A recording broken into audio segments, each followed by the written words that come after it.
ভোরের আলো তখন ফুটতে শুরু করেছে।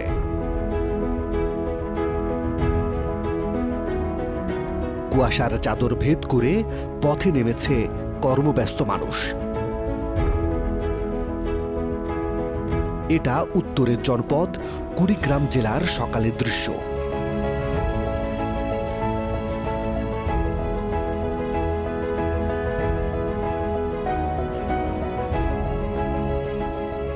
এই অঞ্চলের বেশিরভাগ মানুষের জীবন কৃষির উপর নির্ভরশীল। বলা যায় কৃষি তাদের ধ্যান জ্ঞান। এই গ্রামীণ জনপদের দৃশ্য ধারণের সময় ক্যামেরা দেখে এগিয়ে এলেন স্থানীয় কয়েকজন। তারা কিছু বলতে চান। এই ডিপটার চাল একটু খাওয়ার হয়েছি, তারপরে যে টিভির চাল যে আর খাবার হয়নি। সেই চালের মধ্যে কি সমস্যা ছিল? ওই ভাত গন্ধ করে, মিশাল চাল দেয়, চালটা নষ্ট চাল। অভিযোগ গুরুতর। সহজ কথায় সরকারের খাদ্যবান্ধব কর্মসূচি ফেয়ার প্রাইসের চালের ওপর নজর পড়েছে দুর্বৃত্তের। একে তো 10 টাকায় চাল কিনতে গিয়ে রীতিমতো হিমশিম খেতে হয়, তার উপর সেই চাল যদি হয় পচা দুর্গন্ধযুক্ত, খাওয়ার অযোগ্য, তাহলে তাকে কি বলা যায়? সে চাল যদি আমরা ভাত রান্না করতে দিই, গন্ধতে থাকা যায় না। সেই গন্ধ আমরাই খেতে পারি না, ছোট ছোট বাচ্চা কিভাবে খাবে? সত্যি তো, যে চাল রান্নার সময় গন্ধে টেকা যায় না, সেই চাল ছেলেপুলেদের নিয়ে খাবেন কি করে? আসলে সরকারের খাদ্যবান্ধব কর্মসূচির আওতায় গ্রামের অতি দরিদ্র পরিবারগুলোর জন্য 10 টাকায় যে চাল বরাদ্দ করা হয়েছে, সেখানে দেখা দিয়েছে নতুন রোগ। প্রায় 6 মাস আগে আমরা যখন এই জনপদে অনুসন্ধান চালিয়েছিলাম, তখন দেখেছিলাম সরকারের নানান প্রকল্পের চাল দিন শেষে চলে যায় হয় উচ্চবিত্তের ঘরে, নতুবা রাজনৈতিক পরিচয়ে। আর এখন দেখা যাচ্ছে এই চাল পচা, গন্ধযুক্ত, নিম্নমানের, খাওয়ার অযোগ্য। প্রশ্ন হলো, এত নিম্নমানের চাল আসে কোথা থেকে? গন্ডগোলটা কোথায়? দেখা যাক গরিবের পচা চাল নিয়ে আমাদের এই অনুসন্ধান শেষ পর্যন্ত কোথায় নিয়ে যায়। রাজারহাট ইউনিয়নের একজন সুবিধাভোগী এই আব্দুর রহিম। ফেয়ার প্রাইস অর্থাৎ 10 টাকা কেজিতে তিনিও পেয়েছেন পচা চাল, কিন্তু নানা জায়গায় অভিযোগ করেও সমাধান পাননি। চালটা ছিল পচা, মানে একদম নষ্ট নষ্ট চাল। পরে তো আমি ওখানে ফেসনা হায়া, আমি ওই সাইডে একটু আসি, আমি ফোন করছিলাম। আচ্ছা, আমি ফোন করছি, তখন ইউনিয়ন সাহেব ওখান থেকে লোক পাঠাইছি। লোক যায় ওখানে, মোটামুটি 2-4 জন লোক আসছিল পরে ওখানে আসিয়া, ওরা খানিক একটু হুমকি টুমকি করিয়ে, তখন কিন্তু ওই অত কিছু না করে এমনি গলিয়ে ওরা চলে গেল। ওদের সামনেতে কয়েকটা বস্তা চাল ভালো দিল, দেওয়ার পর তারপরে আবার যখন চাল ওরা চলে গেল, আবার ওই চাল বিক্রি করেছে।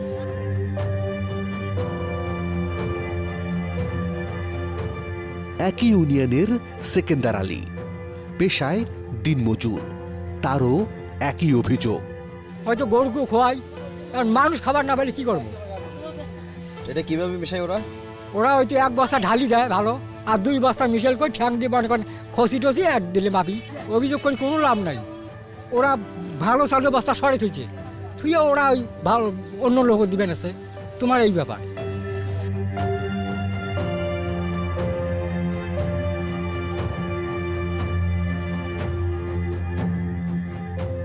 এই জরাজীর্ণ ঘরেই সেকেন্দার আর রাবেয়ার সংসার।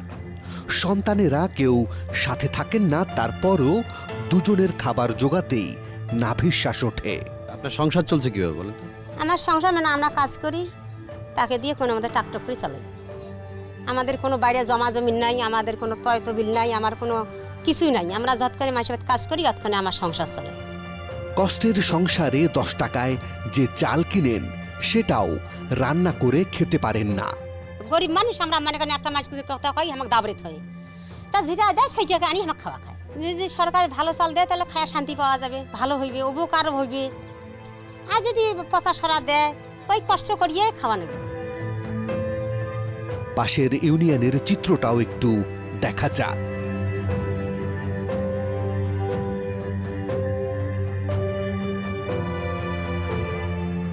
রাজারহাট পেরুলেই সরিষাবাড়ি ইউনিয়ন।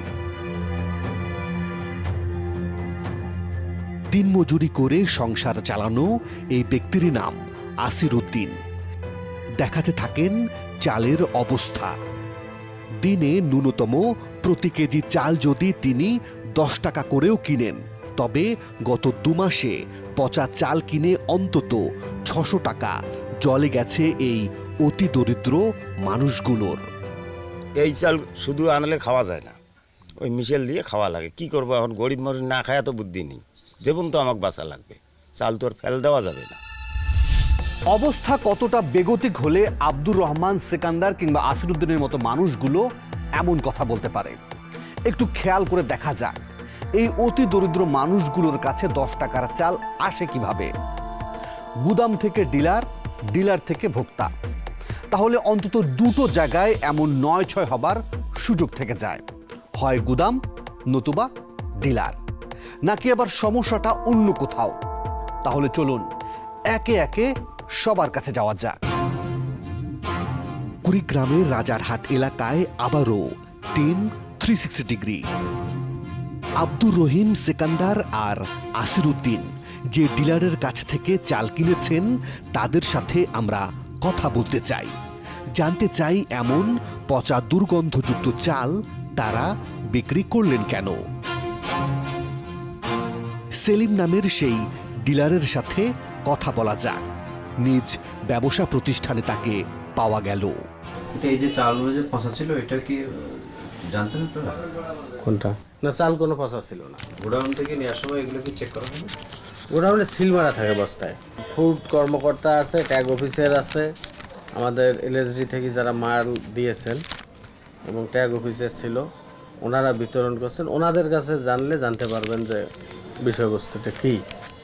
একে তো অস্বীকার করছেন, তার উপর সন্দেহের তীর ছুটছেন সরকারি খাদ্য গুদামের দিকে। যাওয়া যাক স্থানীয় সরকারি খাদ্য গুদামে। রাজারহাট খাদ্য গুদামে টিম 360 ডিগ্রি। মোর্শেদ আলম এই খাদ্য গুদামে আছেন খাদ্য কর্মকর্তা হিসেবে। জানতে চাই তারা কি পচা চাল ডিলারদের সরবরাহ করেন? আমার এলএসডি থেকে পচা চাল সরবরাহ করা হয়নি, এবং ডিলাররা আমার কাছ থেকে যখন চালটা নিয়ে গেছে আমি তাদের নমুনা সংরক্ষণ করেছি এবং সেই নমুনা আমার কাছে সংরক্ষিত আছে। যে চালটা বাইরে পাওয়া গেছে সেটি আমার গুদাম থেকে সরবরাহিত চাল নয়। তার মানে দেখে শুনেই ডিলাররা গুদাম থেকে চাল নেন। এবার তিনি তার সংগ্রহে থাকা চালের নমুনা দেখাতে থাকলেন। এখানে তো দেখা যাচ্ছে সুবিধাভোগীর হাতে পৌঁছানো চালের চেয়ে এই চালের মান বেশ ভালো। তাহলে গন্ডগোলটা কোথায়? কোথায় হচ্ছে 9-6? জানতে হবে। আমার এলএসডি থেকে যখন চাল সরবরাহ করা হয়, ডিলাররা উপস্থিত থেকে মালামালগুলো দেখে বুঝে নিয়ে যান, এবং আমার কাছে একটি স্যাম্পল সংরক্ষিত থাকে। এটি আমার এবং ডিলারের যৌথ স্বাক্ষরে সেই স্যাম্পল আমার কাছে সংরক্ষিত আছে। এটা তোরা ফিল্ড এটা দেয়নি? যে চাল পরবর্তীতে মানে আপনার নিউজে যে চাল আসে সেই চাল এটা। এ বিষয়ে আরও জানতে আমরা হাজির হই রাজারহাট উপজেলা নির্বাহী কর্মকর্তার অফিসে। দায়িত্বরত কর্মকর্তা এ ব্যাপারে কোনো আনুষ্ঠানিক বক্তব্য না দিলেও তিনি জানান অভিযোগের তদন্ত চলছে। পচা চালের যে ইস্যুটা, এটার জন্য মানে কি ডিলাররাই জড়িত ছিল নাকি খাদ্য গুদামের কেউ জড়িত ছিল এটার সাথে? না, এখন বেসিক্যালি বিষয়টা হচ্ছে যেদিন চালটা হচ্ছে আমি অভিযোগ পেলাম, আমিও মুভ করেছি, এসএলএনও মুভ করেছি, দুজনেই গিয়ে আমরা এই চালটা পেয়েছি, লাল লাল কালারের যে চালটা। এখন এই চালটার সমস্যাটা হচ্ছে যে আমি গোডাউনে যেটা দেখেছি যে আমাদের কুড়িগ্রামের গোডাউনে যে চালটা ছিল এটা একটু খাটো, একটু গোল গোল টাইপের, হ্যাঁ, আর এই লাল চাল যেটা এটা একটু লম্বা লম্বা টাইপের। ওই স্যাম্পলটা আমি গোডাউনে গিয়ে মেলানোর চেষ্টা করছি যে ওই জাতের চালটা আছে কিনা, ওইটা আমি গোডাউনে পাইনি। এরই মধ্যে সন্দেহভাজন 2 ডিলারকে সাময়িক নিষেধাজ্ঞাও দেয়া হয়েছে। আপাতত যাদের এগেনস্টে ছিল ওদের ডিলারশিপটা আমি করে রাখছি, স্থগিত করে রাখছি। এই রিপোর্টটা পেয়ে গেলে তারপর ডিসিশন নেব যে থাকবে। কিন্তু তাই বলে অভিযোগ প্রমাণিত না হওয়ার আগ পর্যন্ত ডিলারদের বিরুদ্ধে আমরা এত দ্রুত কোনো সিদ্ধান্তে আসতে চাই না। আমরা সেই দুজন ডিলারকে খুঁজতে চাই, জানতে চাই তাদের বিরুদ্ধে আনা অভিযোগের সত্যতা কতটুকু। রাজারহাটের কাশেম বাজার এলাকা। অভিযোগ আছে এই এলাকার দুজন ডিলার নূর ইসলাম ও নৃপেন্দ্রনাথ ভালো চালের সাথে পচা চাল মিশিয়ে হতদরিদ্রদের কাছে বিক্রি করেছেন। প্রথমেই যেতে চাই নৃপেন্দ্রনাথের বাড়িতে। তিনি বাসায় নেই। কথা হয় তার ভাই উষেন্দ্রনাথের সাথে। ওখানে তো ওই যে লাল চাল বলেন এখন বাড়াইছে। হ্যাঁ, লাল চাল, লাল চাল চাল যে এলএসডি গ্রন্থ দিচ্ছে না, ওই বস্তাগুলো লাল চাল ছিল। খারাপ চাল ছিল। হ্যাঁ স্যার, লাল চালটা কে দিয়েছে এটা? এলএসডি গ্রন্থ থেকে নিয়ে দিচ্ছে। তিনি এ বিষয়ে বলছেন ভিন্ন কথা। পাশের গ্রামেই থাকেন নূর ইসলাম। খুঁজতে খুঁজতে তার বাড়িও পাওয়া গেল, কিন্তু নূর ইসলাম বাড়িতে নেই। কথা হলো তার স্ত্রীর সাথে। কি যেন এলা উঠলে তো আমরা মহিলা মানুষ জানি না। এরই মধ্যে উপস্থিত নূর ইসলামের ছেলে শাহেদ। না, আমাদের এখানে কোনো ভূমিকা কিছু নেই। আমরা প্রতি বহুতে বা প্রতিবারে যে হিসেবে চাউল দেই সেই হিসেবেই আমরা ওখান থেকে মাল তুলে নিয়ে আসি। কারণ ওরা যে গোডাউন থেকে যদি কিছু ভেতরে কাটছাটি করে, এটা তো আমাদের করণীয় কিছু নেই। নানা কারণেই গুদামের চাল পচে কিংবা নষ্ট হয়ে যেতে পারে। হতে পারে সেটা মানহীন চাল সংগ্রহের কারণে, হতে পারে সেটা গুদামে ঠিকঠাক মতো সংরক্ষণ না করার কারণে, আবার হতে পারে সেটা অসাধু ডিলারদের পচা চাল মেশানোর কারণেও। তবে এবার আমরা খাদ্য অধিদপ্তরের পোকা ব্যবস্থাপনার দিকে নজর দিতে চাই। পোকা নিয়ন্ত্রণের মাধ্যমে খাদ্য সংরক্ষণ করতে গ্যাস প্রুফ শিট বা জিপি শিট ভীষণ গুরুত্বপূর্ণ। প্রশ্ন হলো, এই জিপি শিটটা আসলে কি, আর কেনই বা এটা এই অনুসন্ধানে গুরুত্বপূর্ণ হয়ে উঠছে জানাবো, তবে একটা বিরতির পর।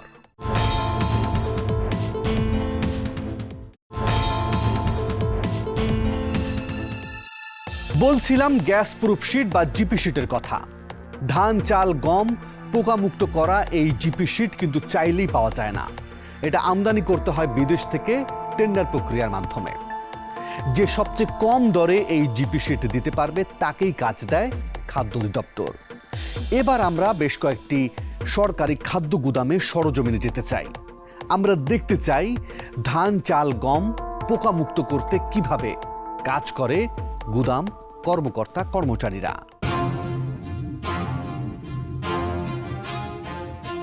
বদরগঞ্জ সরকারি খাদ্য গুদাম। এখানে দেখা যাচ্ছে সারি সারি চালের স্তূপ বা খামাল, রয়েছে বস্তায় বস্তায় চাল। গুদামের একপাশে রাখা ত্রিপলের মতো এগুলো কি? জানা গেল এগুলো গ্যাস প্রুফ শিট বা জিপি শিট। চালকে পোকা আর পচনমুক্ত রাখতে এটা ভীষণ গুরুত্বপূর্ণ। এই জিপি শিট সম্পর্কে আরও জানতে হবে। তবে এই ফাঁকে যাওয়া যাক কাউনিয়া উপজেলা সরকারি খাদ্য গুদামে। কারণ গত সেপ্টেম্বরে কুড়িগ্রাম, নীলফামারীর মতো এই গুদাম থেকেও মানহীন বস্তা ফেরত পাঠানো হয়। মেইনলি মিল থেকে যেটা রিসেপশনটা সেটা হচ্ছে কুড়িগ্রামে ছিল। এখানে আসছে বস্তা ফেরত দিচ্ছে। শুধু এই গুদামেই নয়, চট্টগ্রামের দেওয়ানহাট ও হালি শহরের দুটি গুদামে সরবরাহ করা হয় নিম্নমানের বস্তা। খাদ্য অধিদপ্তরের মহাপরিচালক সরজমিনে এসে নিজেই এর প্রমাণ পেয়েছেন। কিন্তু এসব বস্তা গ্রহণের আগে তো পরীক্ষা নিরীক্ষা হবার কথা। সেগুলো কি পরীক্ষা নিরীক্ষা করা হয়নি? একইভাবে জিপি শিটও কি তাহলে পরীক্ষা নিরীক্ষা ছাড়াই নেওয়া হয়েছে? এবার আমরা সেদিকে নজর দিতে চাই। মুন্সিগঞ্জ কাটাখালী খাদ্য গুদামে টিম 360 ডিগ্রি।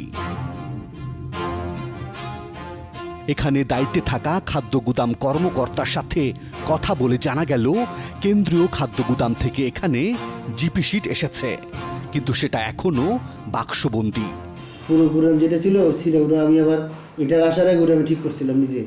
5,000 টাকা খরচ করে তালে তুলে দিয়ে ঠিক করছি। নানা পথে এটা নষ্ট করে না, এটা আগে ওটা দীর্ঘদিন চলে, পরে ওটা ইউজ করবে। টিম 360 ডিগ্রি এবার নারায়ণগঞ্জ খাদ্য গুদামে। এখানেও এসেছে কেন্দ্রীয় খাদ্য গুদাম থেকে 2টি নতুন জিপি শিট। তবে গুদামে গিয়ে দেখা গেল 2টির মধ্যে একটি জিপি শিট ব্যবহার করা হয়েছে। গুদামের ভেতর খাদ্যপণ্য ঢেকে রাখা হলুদ রঙের ত্রিপলের মতো প্লাস্টিকের এই পর্দাগুলোই জিপি শিট। এর বাইরেও এগুলো একাধিক রঙের হয়ে থাকে। চাল কিংবা গমকে ন্যূনতম 72 ঘন্টা এমন শীট দিয়ে ঢেকে রেখে কিছু রাসায়নিক ব্যবহার করলেই খাদ্যপণ্য পোকামুক্ত হয়। কৃষিবিদরা বলেন নিম্নমানের জিপি শিট ব্যবহার করলে চালে পোকা ধরবেই। এরই মধ্যে আমাদের নজর পড়ে জাতীয় দৈনিকের কিছু খবরের দিকে, যেখানে চাল গম সংরক্ষণের জন্য নিম্নমানের জিপি শিট নিয়ে প্রশ্ন তোলা হয়। ওঠে কোটি কোটি টাকা আত্মসাতের অভিযোগ।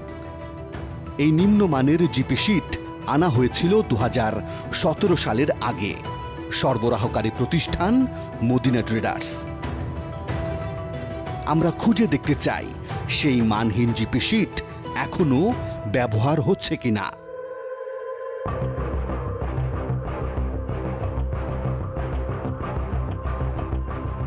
রংপুরের বদরগঞ্জ সরকারি খাদ্য গুদাম। এই গুদামে পাওয়া গেল সেই 2017 সালের আগের জিপি শিট। এগুলো তো অ্যাভেলেবেল তো হয় না, অনেক বছর আগে আমি আসলাম এখানে 5-6 মাস আগে। রিসেন্ট কি কোনো চালান আসে নাই? না এটা তো অ্যাভেলেবেল না তো। রংপুর জেলা খাদ্য নিয়ন্ত্রক এ ব্যাপারে কোনো কিছু আনুষ্ঠানিকভাবে না বললেও জানা যায় 2017-18 অর্থ বছরে কেনা নতুন জিপি শিট উত্তরবঙ্গের অনেক খাদ্য গুদামেই যায়নি। অনেক বছর আগে এসেছিল, লেটেস্ট এরকম আমাদের জিপি শিট আসেনি। তারপরে জিপি শিট কি লাগে? অবশ্যই লাগে। তো 500 টনের খামারের যদি গোডাউনের জন্য তো একেবারে ফেলে দিয়ে 2টা জিপি শিট থাকা দরকার। এই অনুসন্ধান করতে গিয়ে জেলা উপজেলাগুলো থেকে আমরা সহযোগিতা পেয়েছি এমন কথা বলতে পারছি না, কারণ দেখা গেছে কোনো কর্মকর্তাই আমাদের সাথে আনুষ্ঠানিকভাবে কথা বলতে রাজি হননি। এমনকি আইনের দোহাই দিয়ে গোডাউনের ভেতরে ছবি তুলতেও বাধা দিয়েছেন। কিন্তু তাই বলে তো আর অনুসন্ধান থেমে থাকতে পারে না। 1000 জিপি শিটের জন্য টেন্ডার আহ্বান করে খাদ্য অধিদপ্তর। সেই আহ্বানে সাড়া দেয় 7টি প্রতিষ্ঠান, কিন্তু আল মদিনা ট্রেডার্স ছাড়া বাকি সবগুলো প্রতিষ্ঠানকে বাতিল ঘোষণা করে খাদ্য অধিদপ্তর। এই ঘটনায় একাধিক অভিযোগ জমা পড়ে খাদ্য মন্ত্রণালয়ে। অভিযোগের পরিপ্রেক্ষিতে খাদ্য অধিদপ্তর 2020 সালে আবারও টেন্ডার আহ্বান করে। এবার খাদ্য অধিদপ্তরের সিন্ডিকেটের কুটচাল এড়াতে টেন্ডারে অংশ নেয়নি 4টি প্রতিষ্ঠান, অংশ নেয় মাত্র 3টি। অনুসন্ধানের তথ্য বলছে 2019 সালে আল মদিনা ট্রেডার্স 15 কোটি টাকা দর দিয়েছিল। সেই একই প্রতিষ্ঠান 2020 সালে এসে 4 কোটি টাকা কম অর্থাৎ 11 কোটি টাকা দর দিয়ে কাজটি পেয়ে যায়। অথচ এই টেন্ডারেও মদিনার চেয়ে 1 থেকে 2 কোটি টাকা কম দর দিয়েছিল 4টি প্রতিষ্ঠান। কিন্তু অন্যদের কাগজ ঠিক নেই বলে শেষ পর্যন্ত কাজটি দেয়া হয় দ্বিতীয় সর্বোচ্চ দরদাতা আল মদিনা ট্রেডার্সকে। এই আল মদিনা ট্রেডার্স পরপর 4 বার জিপি শিট সরবরাহের কাজ পায় একচেটিয়াভাবে। একই প্রতিষ্ঠান বারবার কাজ পাবার কারণটা কি জানতে আমরা হাজির হই খাদ্য অধিদপ্তরে। কারিগরি ও উন্নয়ন শাখার সচিব মিজানুর রহমান এর কারণটা ভালো বলতে পারবেন, কারণ টেন্ডার প্রক্রিয়ার বিষয়টি তিনি দেখভাল করেন। কিন্তু তিনি আমাদের সাথে আনুষ্ঠানিকভাবে কথা বলতে রাজি হলেন না। তবে কথা বলতে বলতে জানা গেল সেই কারণটা। এটা হতে পারে, এটাতে মানে তাকে বাড়িতে করা যায় না যে না তুমি আর নেক্সট টাইমে কিন্তু আসতে পারবে না, এই কথাটা বলা রিস্ক করতে নাই। সর্বনিম্ন দামের সাথে অন্যান্য কিছু বিষয় আছে যেটা আপনারা হয়তো জানেন। যে টেন্ডারের কতগুলো ক্রাইটেরিয়া আছে টেকনিক্যালি সে কোয়ালিফাই করছে কিনা সেটাও দেখতে হবে। এবার আমাদের সামনে অভিযোগ নিয়ে হাজির সর্বনিম্ন দরদাতাদের একজন। সর্বনিম্ন দরদাতা হিসাবে যদি স্পেসিফিকেশনটা মিলে তাহলে তাকে কাজ দেওয়ার একটা দিক নির্দেশনা আছে পিপিআর অনুসারে। তা সেই অনুসারে আমরা কাজগুলো পাইনি। আমরা পরপর 3-4 বার আমরা টেন্ডার অ্যাটেন্ড করেছি, কিন্তু আমরা বারবারই ব্যর্থ হয়েছি। এই ঠিকাদার সাহেব কাজ পাননি বলেই কি অভিযোগ জানাতে হাজির হয়ে গেছেন, নাকি আবার তার অভিযোগের ভিত্তি আছে? মনে রাখা জরুরি, অভিযোগ ওঠা মানেই কিন্তু সেটা প্রমাণিত হয়ে যাওয়া নয়। তথ্য প্রমাণের ভিত্তিতে সেটা প্রমাণ করতে হয়। আমরা জানতে চাই, ধান চাল গমের সুরক্ষা সামগ্রীর সরবরাহে কোনো অনিয়ম হয়েছে কিনা। ফিরছি আরও একটা বিরতির পর।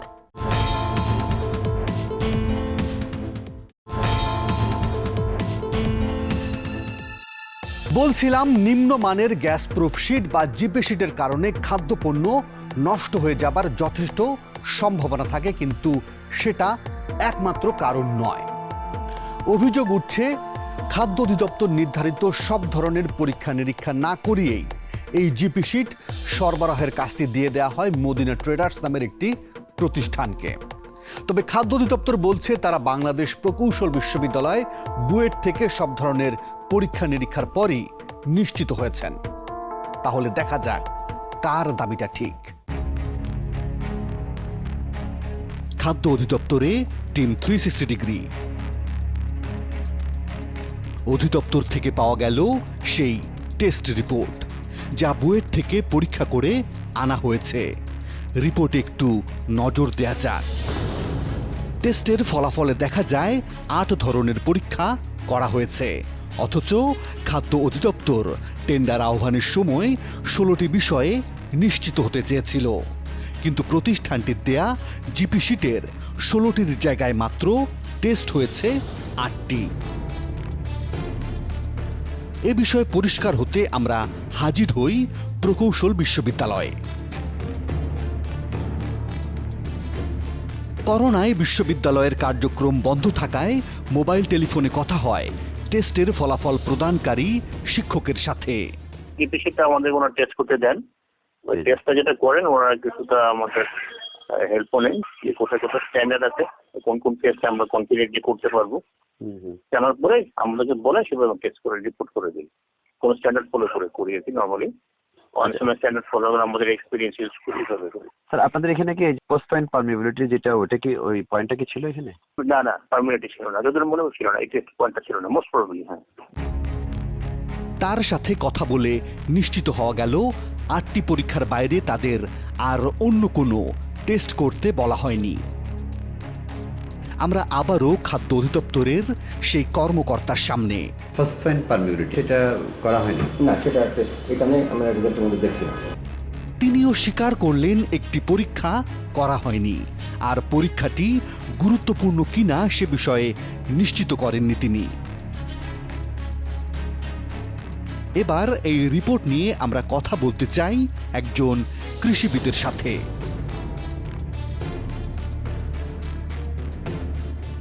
ডক্টর জসিমউদ্দিন শেরে বাংলা কৃষি বিশ্ববিদ্যালয়ের উদ্যান তত্ত্ব বিভাগের অধ্যাপক।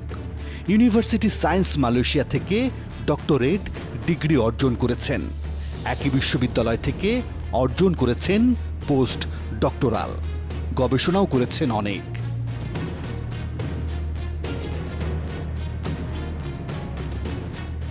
আমরা বুয়েট থেকে সেই টেস্ট রিপোর্ট নিয়ে হাজির হই এই অধ্যাপকের সামনে।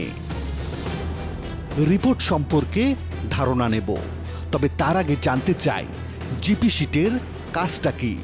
মশা মারার জন্য আমরা কিন্তু স্প্রে ইউজ করি, তখন এই স্প্রে ইউজ করার সময় কিন্তু আমরা দরজা বন্ধ করে স্প্রে করি, কারণ কি যেন বাইরে থেকে কোনো বাতাস ঢুকতে না পারে, এবং এই যে ফিউমিগেশন দেওয়া হয় তারা যেন অজ্ঞান হয়ে যায়, তারপর তারা মারা যায়। এইটাও কিন্তু সেম একটা ওয়ে। আমাদের যে স্টোর করবে যে গ্রেন ফুডগুলো, গ্রেন আসলে এখানে রাইস, যেটা চাল থাকতে পারে, গম থাকতে পারে, ভুট্টা থাকতে পারে, আবার ডাল, যেটা আমাদের একদম নিত্য প্রয়োজনীয় জিনিস, এইগুলা যে আমরা ফিউমিগেশন করা হবে মানে ফসফিন দ্বারা। ফসফিন কিন্তু একটু মানে বিষাক্ত একটা, যাতে এগুলো কিন্তু স্টোর যে পেস্ট থাকে, ইনসেক্ট, লার্ভা, এগুলোকে কিল করে। কিন্তু যদি এটা গ্যাস প্রুফ না হয় তাহলে কিন্তু ফিউমিগেশনটা কিন্তু এই গ্রেনে চলে যাবে। তখন কিন্তু গ্রেনের জন্য কিন্তু গ্রেন যদি পরবর্তীতে মানে আমরা জনগণের সবাই যদি খাওয়ার জন্য ইউজ করে তখন কিন্তু এটা মারাত্মক ক্ষতির কারণ হয়ে দাঁড়াতে পারে। তার মানে গ্যাস প্রুফ আছে কিনা সেটা পরীক্ষা করা জরুরি। এবার তার কাছে জানতে চাই খাদ্য অধিদপ্তর বুয়েট থেকে সেই পরীক্ষাটি করেছে কিনা। যে শীটটা ইউজ করা হচ্ছে এটা কি আসলে গ্যাস প্রুফ কিনা এটা কিন্তু প্রমাণ করে শুধুমাত্র 12 নম্বর টেস্টের ক্ষেত্রে ফসফিন পারমিয়াবিলিটি, এই টেস্টটাই তো এখানে নাই। অর্থাৎ আসল পরীক্ষাটি হয়নি। এই জিপি শীটে ফসমিনের পরিমাণ কম থাকলে পোকা মরবে, আর বেশি থাকলে খাবারে বিষক্রিয়া হতে পারে, এমনটাই জানালেন এই অধ্যাপক। অথচ এই গুরুত্বপূর্ণ পরীক্ষা না করেই জিপি শীটগুলো নিয়েছে খাদ্য অধিদপ্তর। এবার আমরা খুঁজে বের করতে চাই সেই আল মদিনা ট্রেডার্সকে, যারা গুরুত্বপূর্ণ এই পরীক্ষাটি না করিয়ে জিপি শীটগুলো দিয়ে দিয়েছে। রাজধানীর মহাখালী ডিওএইচএস এলাকা, এখানে থাকার কথা প্রতিষ্ঠানটির অফিস, কিন্তু এই ঠিকানা ছেড়ে তারা অন্য কোথাও চলে গেছে। এরই মধ্যে আমাদের কাছে তথ্য আসে জাকির হোসেনের মালিকানাধীন মদিনা ট্রেডার্স বর্তমানে রাজধানীর ফার্মগেট এলাকায়। টিম 360 ডিগ্রি এবার ফার্মগেটের পূর্ব তেস্তুরি বাজারে। এ তো দেখছি মদিনা ট্রেডার্সের প্রিন্টিং প্রেস। বেশি দর দিয়ে কি করে বছরের পর বছর জিপি শীট সরবরাহের কাজ পাচ্ছেন জানতে প্রতিষ্ঠানটির মালিককে একাধিকবার ফোন করলেও তিনি তা ধরেননি। এত অনিয়ম থাকার পরেও কি করে একটি প্রতিষ্ঠানই বারবার সরকারি খাদ্য গুদামগুলোতে চাল গম সুরক্ষা সামগ্রী সরবরাহের কাজ পায়?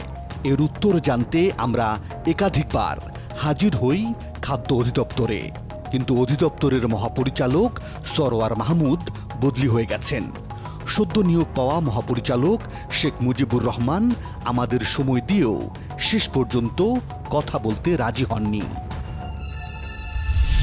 অনিয়ম করে কাজ পাওয়া কিংবা দেওয়ার অভিযোগ নতুন কিছু নয়, এমন অভিযোগ উঠতেই পারে, কিন্তু সেই অভিযোগের যৌক্তিক ব্যাখ্যা দেয়া দায়িত্বশীলদের কাজ। আমরা শুধু সেই ব্যাখ্যাটুকু আশা করি। একই সঙ্গে আমরা মনে করি দেশের অতি দরিদ্র জনগোষ্ঠীর জন্য সৌজন্য মূল্যে যে চাল বরাদ্দ করা হয়েছে সেটা অন্তত খাওয়ার উপযোগী হোক। একই সঙ্গে সেই চালের কেন এমন দুরবস্থা সে বিষয়েও ব্যবস্থা নিক সংশ্লিষ্ট মহল। প্রিয় দর্শক, আপনাদের কাছে কোনো সুনির্দিষ্ট তথ্য কিংবা অভিযোগ থাকলে আমাদের সাথে যোগাযোগ করতে পারেন। আমাদের সাথে যোগাযোগ করতে পর্দায় দেখানো মাধ্যমগুলোতে যোগাযোগ করুন। আজ তাহলে এ পর্যন্তই। তবে কথা কিন্তু একটাই, ভালো থাকবেন, ভালো রাখবেন।